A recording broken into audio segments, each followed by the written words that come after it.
السلام علیکم قدرمنو لیدونکو په یوټیوب کې د حسینه همدرد په نامه یوټیوب چینل سرچ کړئ، سابسکرایب کړئ او له دوستان سره مو شریک کړئ. بینندای عزیز در یوتیوب چینل حسینه همدرد را سرچ کرده سابسکرایب کنید و با دوستان نازتان شریک کنید تا همه‌تان از دیدن ویدیوها لذت ببرید. سلامونه ستړي مشئ قدرمنو لیدونکو، هیله منم چې روغ او جوړ اوسئ. نن مې غوښتل چې تاسو ته یوه ښکلې معلوماتي ویډیو جوړه کړم د لونګو یا د میخک د ګټې په هکله.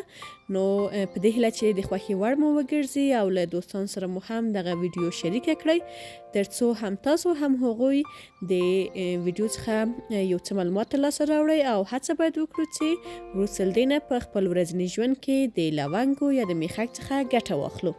لونګ د تیز او ښکلي بوی ترڅنګ دا چې بې شمېره دارویي خاصیت لري ډیر ارزښتمن دارو ګڼل کیږي. د لونګو روغتیایي خاصیت یو دا دی چې د انټي اکسیدانت یوه قوي منبع ده چې باید په ورځني توګه ترې ګټه واخیستل شي. یو له هغو لارو چې کولی شو لونګ خپل ورځني رژیم کې وکاروو د لونګو چای دی. لونګ د 5 ګونې حسونو په پیاوړتیا کې ډیر قوي رول لوبوي. لونګ د انټي بیوټیکو یو نوع ګڼل کیږي چې حتی ډیری روغتیایي ګټې لا تر اوسه نه دي کشف شوي. د لونګو بوټي تاریخچه د اندونیزیا هیواد مالوکو جزایرو ته ورګرځي چې ډیری کله د دوایي خاصیت له کبله او کوم تیز بوی چې لري په خوراکي موادو، صابون، د غاښونو کریم او سینګار توکو کې هم ګټه ترې اخیستل کیږي. د لونګو غوړي خپل قوي او اسیدي خوند له شیمیاوي موادو چې د یوجینول په نامه یادیږي اخلي چې په آسیایي او مدیترانې هیوادونو کې له 80% ډیر خلک په خپلو خوړو کې استفاده کوي. د فصلي حساسیتونو په مقابل کې د لونګو چای یوه بهترینه لاره ده او د ناروغیو له امله په بدن کې د پیدا شویو باکتریاو په درملنه کې هم لونګ مهم رول لوبوي. د لونګو چای د دې ترڅنګ چې د وزن په کمولو کې ګټه کوي او د بدن د دفاعي سیستم د پیاوړتیا لامل ګرځي، ډېرې نورې ګټې هم زموږ بدن ته رسوي چې د ویډیو په لړ کې به تشریح شي. لونګ یوه مکمله دارو ده چې په ډیره کچه معدني مواد په خپل ترکیب کې لري. یوه قاشوغه پوډر شوي لونګ 3% ویټامین C، 4% ویټامین K، 10% مګنیزیم، په کمه کچه کلسیم، منیزیم او ویټامین ای لري چې په ورځني توګه ستاسو د بدن ویټامین C، ویټامین K او مګنیزیم تامینولی شي. لونګ د فایبرو ښه منبع ده. دا چې لونګ په خپل ترکیب کې په ډیره کچه مګنیزیم لري او مګنیزیم د هډوکو په پیاوړتیا کې مهم رول لوبوي، نو لونګ د هډوکو د پیاوړتیا لامل هم ګرځي او د هډوکو د دردونو په کمولو کې ګټه کوي. دا چې لونګ د التهابونو ضد مواد خپل ترکیب کې لري، نو د غاښونو درد او د اوریو، پړسوب او التهاب څخه مخنیوی کوي. له همدې امله هغه کسان چې د غاښونو او اوریو په درد اخته وي د لونګو لږ څه ګرم چای سره دی غرغره وکړي. دې کار سره لونګ له غاښونو نه باکتریاوې له منځه وړي او د غاښونو درد آراموي. لونګ کولی شي د غاښونو درد، د خولې بد بوی او د غاښونو زیړ رنګ له منځه یوسي. لونګ د ایجینول مادې په درلودلو سره د سږو په پاکوالي کې مرسته کوي او د تنفسي سیستم په تودوخه کې ونډه لري. دا له دې امله چې د نورو سابو او میوو په پرتله په ډیره کچه انټي باکتریا او انټي اکسیدان لري او کولی شو د ټوخي او د ستوني التهاب په کمولو او له منځه وړلو کې ورنه ګټه واخلو. او د لونګو تر ټولو مهمه ګټه دا ده چې د تبې په کمښت کې ګټه کوي. په وروستیو کې هم د یادولو وړ ده چې لونګ په پښتني کلتور کې د یو ښکلي سمبول په حیث د ګټې وړ دی.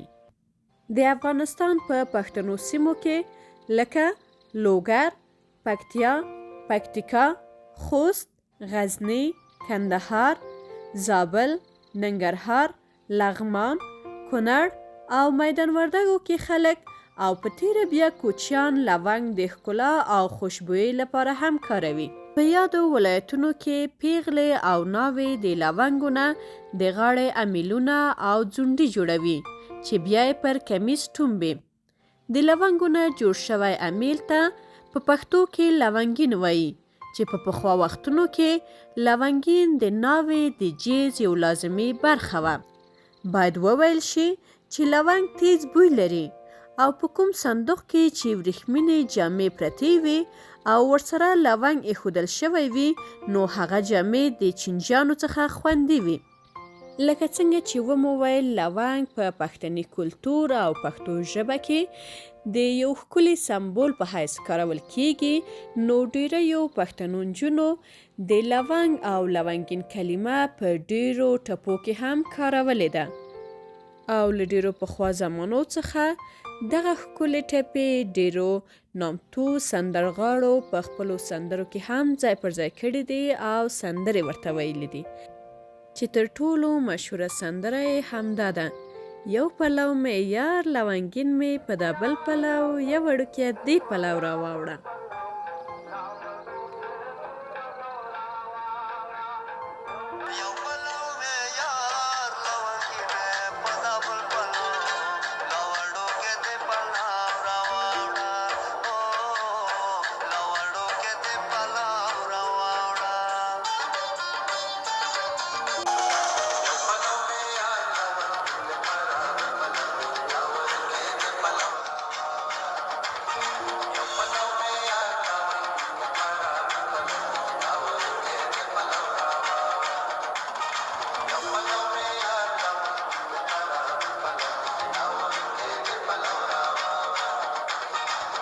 نو قدرمنو لیدونکو د ویډیو په پای کې دا موږ ته په ډاګه شوه چې لونګ په افغانستان کې هم ډیر زیات د کارولو وړ دی، څه هغه په پښتني کلتور کې په ښکلو جامو کې د استفادې او کارولو وړ وي او څه تر ټولو مهمه ده چې موږ په خوړو کې له لونګو څخه ګټه واخلو ترڅو پرته له دې نه چې دوا وخورو کولی سو چې ډیرې ناروغۍ پرې درمان کړو.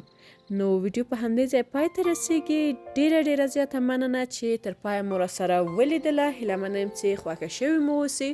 خپل نظریات، انتقادات او پیشنهادات په کومنټ کې راسره شریک کړئ. تر بلې ویډیو مو په لوی او بښونکي څښتن تعالی سپارم. په ځان باندې ډیر زیات پام کوئ. خوشحاله او نیکمرغه اوسئ.